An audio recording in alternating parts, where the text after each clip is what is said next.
Hard Knocks AFC North. Wow.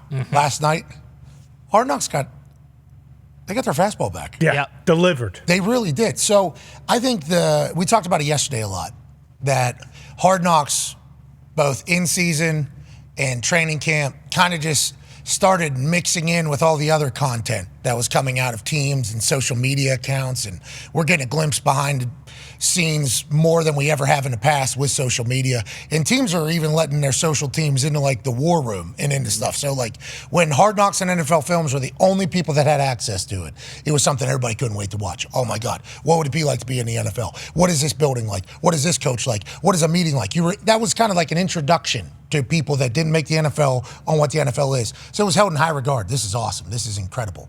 Then it all just kind of started blending in with social media content, like everything.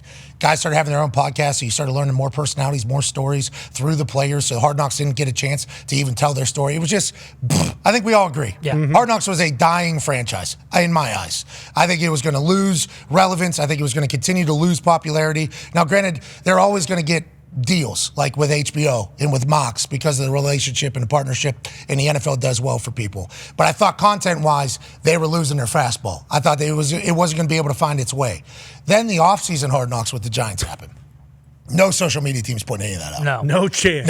Ever. And it's like Hard Knocks did. And it's like, thank you. We appreciate you getting something that nobody else could get. This year, with this Hard Knocks, with the AFC North, they're giving us shit that nobody else can get. More specifically, they got both teams preparing for each other. And it ended up being a 3.5-minute segment on this Hard Knocks episode last night that I assume is going to win some awards. Incredible. But you're talking about 2 NFL teams, 2 coaches, 2 buildings, 2 philosophies, 2 different trajectories happening against each other. And as somebody that was very lucky to be a audience member in an NFL team as the punter, I think it beautifully depicted like the vibes every single week you can have. Here's 3 minutes of Scorsese shit from NFL Films, Hard Knocks, AFC North last night. Anybody idea what the weather's going to be Sunday at 1 o'clock?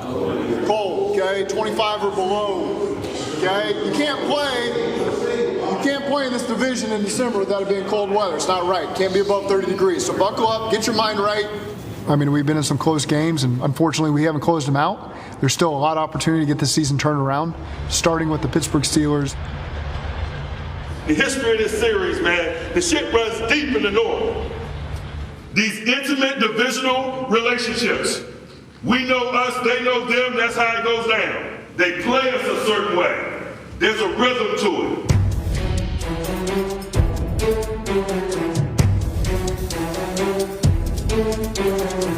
We've had success because we're one of the teams that refuses to play their game. We're just getting it 2 back under center and handing the ball off and trying to play action. We're going to attack these guys in the air. Man, I stood in front of this group, man, and I talked about the Lamar Jackson plan.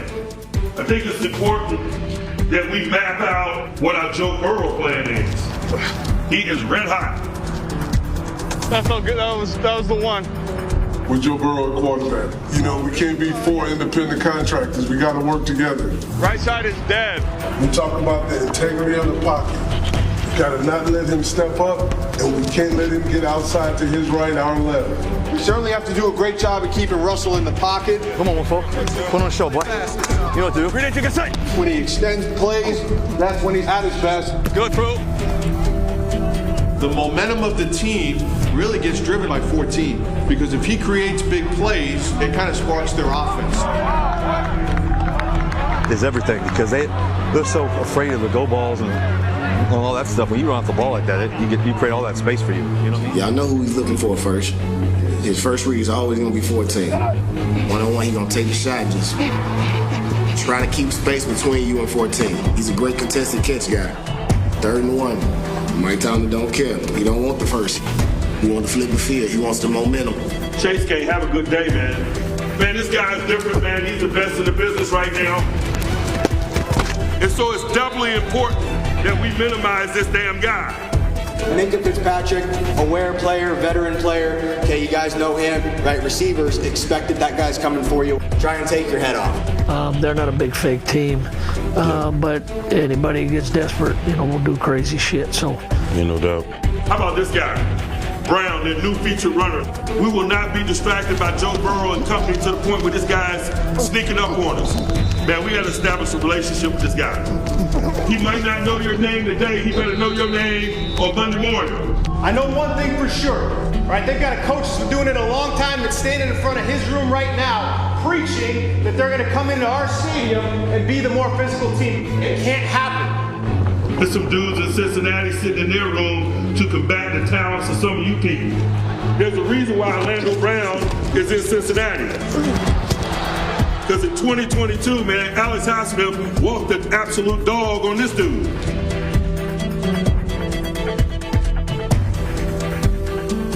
Herbig, we got Orlando Brown this week, and so let's work. That's how business gets done in divisional play, man. It ain't personal, man. It's about us engineering victory. This game means something to everybody. It's an awesome opportunity to get back on track with the home divisional win versus the Pittsburgh Steelers to go out and finish out and have a great December. That's all I got. Get a break. Now, that would not happen, obviously. The Steelers would get a big-time win in a very cold game. But Herbig against Orlando Brown would end up being a massive play. There'd be a strip from Herbig, and on the sideline, you see Tomlin hugging his player early. George Pickens slips, falls, gets a pass interference against him that isn't called. Taylor Britt has a pick six. Literally, Mike Tomlin, arm around George Pickens, go, hey, one play ain't going to stop this thing. I think if you're watching this, that is a great indicator on what a week of preparation looks like in the NFL. Incredible. And it's not a lot of things at this point being so far removed from the game that make you really, really miss it as a player. But that, like watching that 3.5 minutes, I was like, damn, like you missed. That's what you really miss. Like the leaders, the coaches, the different position groups laying out exactly what the plan is. 9 times out of 10, the shit goes that way. And then once you get in the game, you got to ride those ebbs and flows. And like, Mike Tomlin talking about establishing a relationship with the featured runner. Like, that was awesome. You see him getting off in the game, then him having that conversation with Hayward kind of going into halftime, the conversation with George Pickens. You hear it all the time with a bunch of former players or players that have played for Tomlin or players just been in the NFL like, hey, I would love to play for that guy. I think they showed a great reasons why. Even George Pickens, like, he was one of those receivers that, like, I know when I played, Brandon Marshall was a guy where, like, early in the game, we got to take him out because if 15 gets going early, the whole team is up, he's up. But if you keep him out first quarter, make a big play, kind of, quarterback not going to him, you'll see him on the sideline, you'll point him out, hey, he's over there cussing the OC or the quarterback's coach out, the quarterback out. So just all those different little things, I think Films did an incredible job just showing it. And then obviously seeing, the war plans, obviously you're not soldiers with football players, but the plans, and then it actually taking place on Sunday, like, it was absolutely incredible. Yeah, I legitimately, that's something that nobody else can get because social media teams aren't going to put out both sides of a game. Exactly, yep. So them playing each other and caring is like a sneak peek into it. Obviously, Zach Taylor doing his thing over there in Cincinnati, and Harbaugh had a couple gems. There's just gems being dropped all over the place of that show. Yeah. And then shout out to Kevin Stefanski having to motivate his team with where they are, and Jameis is on a microphone. But everybody's saying that Mike Tomlin was the winner of last night. And as somebody that never played for the Steelers from Pittsburgh, and who has had Mike Tomlin say to me numerous times, hey, I'm going to bring you back to Pittsburgh when you're old and cheap, is what he's told me. Just those types of moments. So having some sort of like connection to Tomlin, but never really understanding him as a coach. Last night, I got a good glimpse at it. You played for the Steelers. You're from Pittsburgh. What was your takeaway from that? And then also Tomlin as a coach as a whole. Yeah, that whole thing got me fired up. When I watched that, it like brings you back, right? Like it gets you back in the mode. It's everything that you want to see that takes you back to those division games. And Bruce Arians used to always say it. He would always say, hey, listen, like, everybody's got to make plays, right? But when we'd get in those division games, he's like, listen, I know the 5-stars are going to show up. How do you know you're a 5-star? Your paycheck. Just take a peek at it. I need you 1, 2, and 3 stars to show up because you're going to be the difference in the game, right? And when we would play Seattle out in Arizona, or if we were playing San Fran, it was a big division game. It was like, listen, I know Carson Palmer and Larry Fitzgerald are going to show up. I need A.Q. Shipley to beat the shit out of Jaron Reed this game for us to get 3-3-3 and get our first downs, right? And so that was pretty cool to watch. Yeah, watching the motivational technique. In the way Tomlin talks, he also busted open some Fritos in the middle of a film session. Yeah. They call him a film junkie. Let's go to Hammer. Dahn. Tone, I just from following along with your X account, you were splooging all over yourself last night watching that Hard Knocks as a diehard Steeler fan? Yeah, I was smitten. Because a lot of Steelers fans thought we would never have this opportunity, and we did. And it was awesome. A lot of people were like, well, too much Steelers. Well, that was because it was a division game against the Bengals, and they just happened to win that game. And Mike Tomlin is awesome, and that showed how much he cares. You talked about him with Herbig and him with GP. But like some of like just the small stuff, like when Keanu Benton got up in front of the team the night before the game and said he had a bad week, he had a bad week physically, he had a bad week mentally.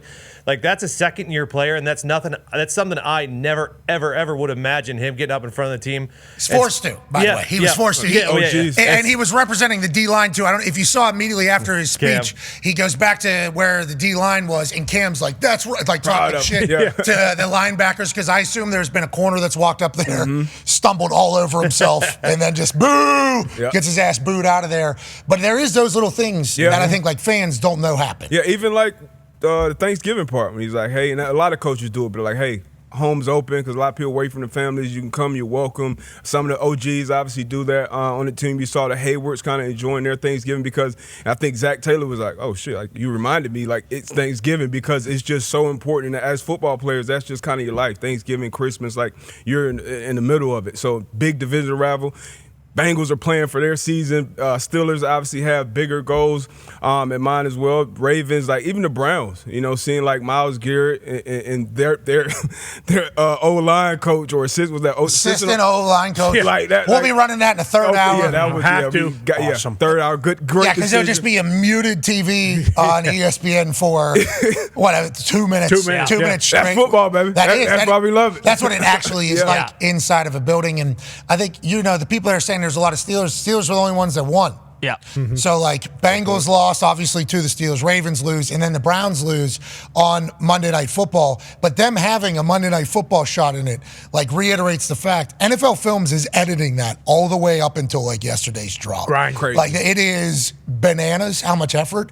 And I think they are worthy of the flowers after last night's episode. If that is what this whole season's going to be like, hold the phone, Hard Knocks all the way back. Yeah, you have to give them a massive amount of credit because, like, you mentioned it, and everyone gets excited when, like, the preseason Hard Knocks, but then you watch that first episode, and it's like, okay, I've seen this 100 times already. I don't need to see this anymore. Like, they realize, like, hey, we kind of do need to adapt and, like, because we have been jumping the shark. Because if you remember when the Colts were on the in-season one, Keith Cosgrove, who works for NFL Films, came on and told us, like, hey, the plan was we're going to ride with them as far as they go. And they ended up losing to the Jags and got eliminated early. I remember. But the idea and them having two potential playoff teams here is, like, and I don't know if they've said this yet, but, like, there is a chance we get to watch the Steelers and the Ravens, like, through the playoffs and on their way to the Super Bowl. And then you also have the other stuff. Like, we know how hard it is to win divisional games. So just like that type of stuff, like you mentioned it, you're not we get the same social media stuff every single week. Like, and the look in the locker room after post game, like that's always sweet. But then it's the same thing. It's kind of like if we would have run the assistant O-line coach video, like they, for whatever reason, they're muting all the, like, we're getting the unadulterated, unfiltered shit that real life is what the NFL is. Like, real life. You know, make no bones about it. That's what it is. So it's like you see something like that, and it's like, okay, like this is awesome. This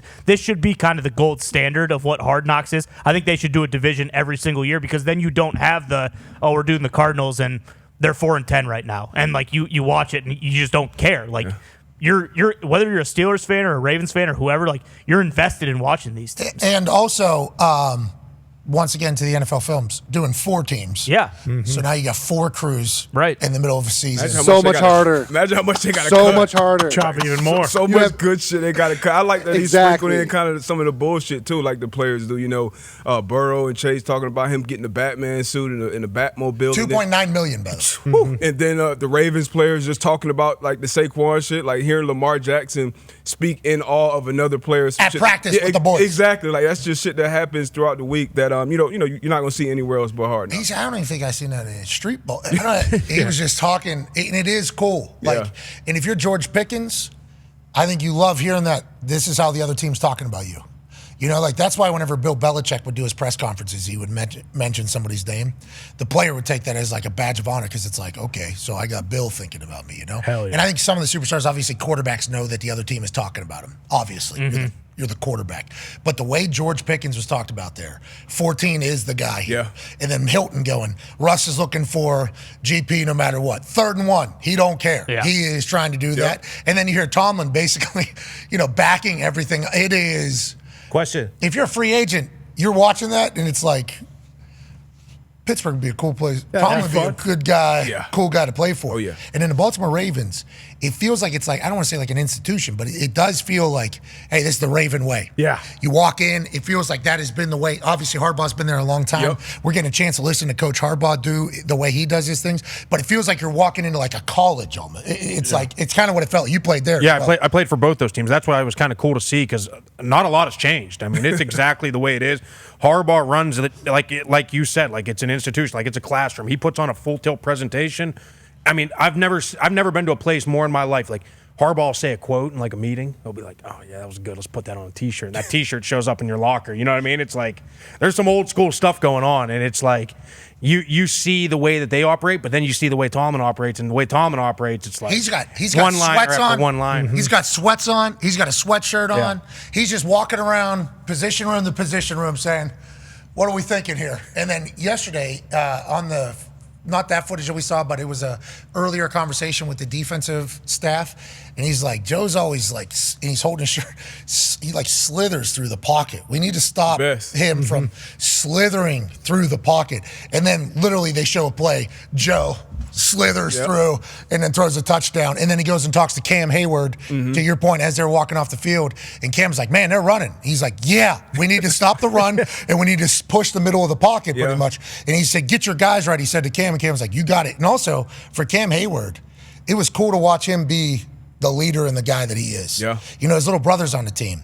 Him and his little brother have a 10-year age gap. I didn't know that. And his dad passed away whenever he was 17, so he was just going to college.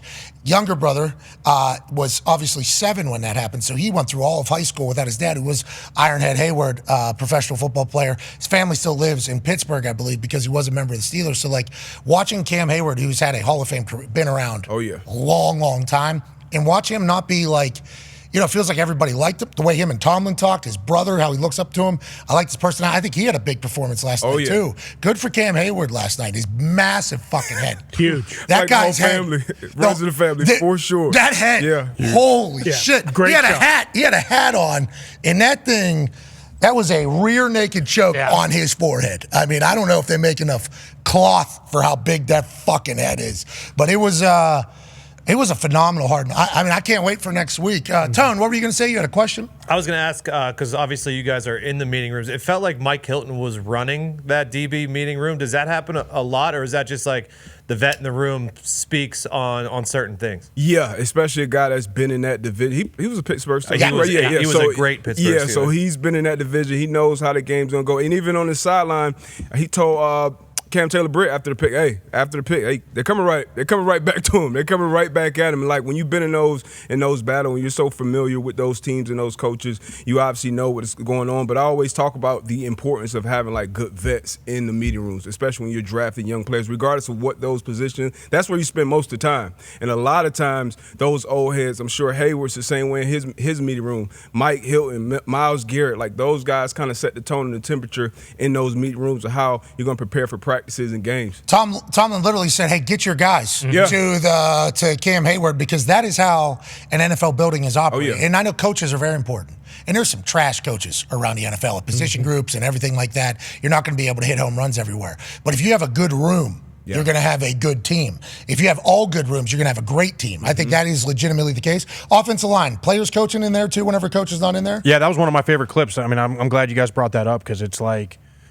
you know, it could be a Thursday after practice, and it's like, hey, boys, let's meet in the room. Let's go over the negative plays. Let's go over the sacks. Let's go over whatever. Or, hey, listen, they run this crazy front or all the exotics. Let's go over all the exotics so we're all on the same page, because 5 guys on the same page are huge when it comes to Sunday. And so those things are big. They can give you the game plan, but you're the one out there on the field. And I love when coaches say that, because it's like, hey, I can give you all this, but if this doesn't make sense, you're the ones out there on the field. You got to make it make sense for y'all. Yeah, because the messaging coming from player is going to be a little different from a coach, potentially. Yeah. Unless it's Tomlin. Tomlin's got a great, what is that, diction, I guess? Yeah. Has great diction. Setting the pulse, The right? amount of words and the words that he uses.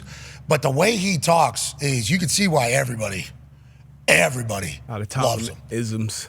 Yeah, he's also talking shit. I mean, there he is. Yeah. Him just popping open that Fritos bag was one of the coolest things. Legs right up on the desk, what are we thinking here? And we're eating Fritos. He's listening, taking advice. This is my thoughts. It's not my thoughts. It was. He said it could be a problem in the red zone or open grass too. That was open grass was that. Yeah, instead of open field or a big part of the field, open grass. Yeah, a lot of the words. My wife actually said, "What does that mean?" The rest of the field.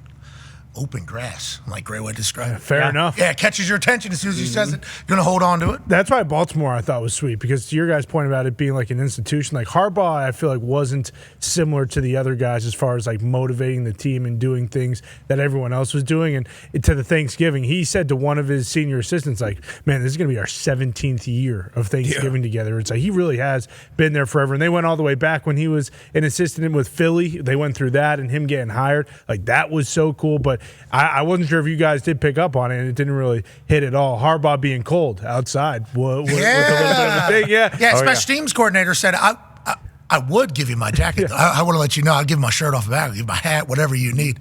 Yeah, of course you will. I'm good. I'm layered up. I'm fine. I'm always cold. I'm layered up right now, yeah. The building over there. Unbelievable.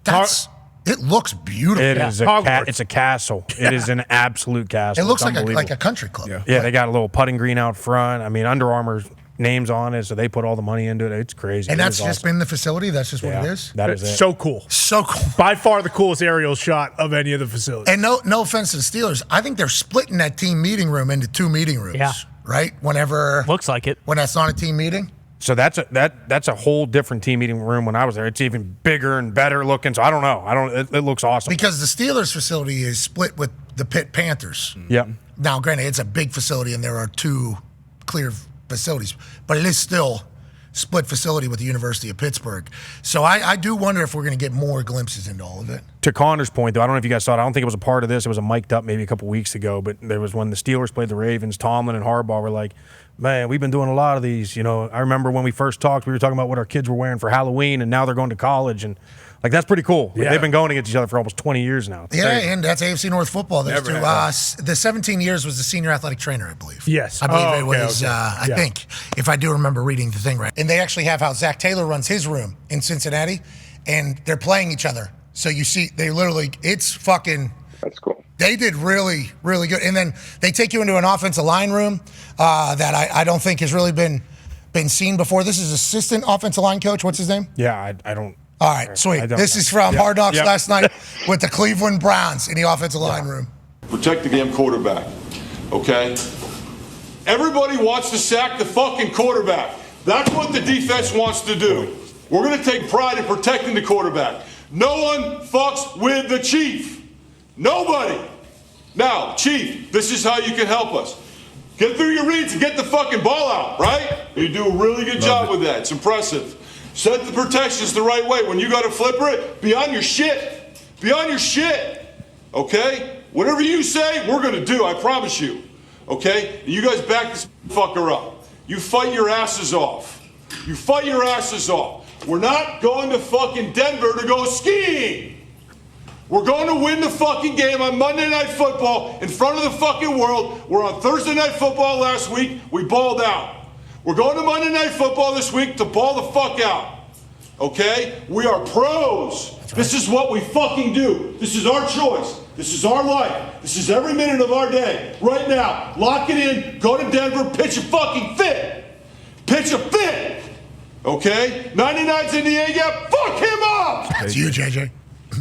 Went toe-to-toe with really good teams this year. And the harder we play, the better results we've had. That's the fucking truth. Make it a grimy fight. Back down to nobody. Nobody. Okay? Nobody. They were going to lose to the Denver Broncos. AQ, what are your thoughts on that? And is that a standard offensive line room? It is. I mean, the best part about the offensive line rooms is that exact moment right there, is the fact that the assistant O-line coach gets his opportunity. That's his Super Bowl. Each week. He's doing the presentation. O-line, assistant O-line coach, they get together, they come up with a game plan. The O-line coach goes down through all the notes. Hey, here's the keys to the game. Here's this, here's this, here's this. Okay, turn it over to so-and-so. So-and-so is the assistant O-line coach, and that's his presentation, so that if he ever does get his own room, that's it. It's pretty cool. So Roy is an intense guy. I appreciate the intensity. And I appreciated the way he was delivering his message. And I appreciate the fact that it felt like everybody was listening. Yeah. And I also like that Jameis was in there. I love how he was talking to the Chief. Hey, you set that shit, get the ball out. If you got to flip it. We're going to do what the fuck you say do. The best part. Be on your shit, though, he told him. Like, we need you to be fucking knowing what you're doing. Okay, that would definitely help us out a lot. When he said get the ball out, that's every offensive lineman. Like, every O-lineman in there was like, hell yeah, get the ball out. Like, stop fucking jerking the ball off back there. Get the ball out. Are quarterbacks always in that meeting? So, it looks like I saw base up on the board. So I'm assuming they were going over, like, base protections. That's your typical Wednesday. So, yeah, quarterback's going to be involved in that meeting.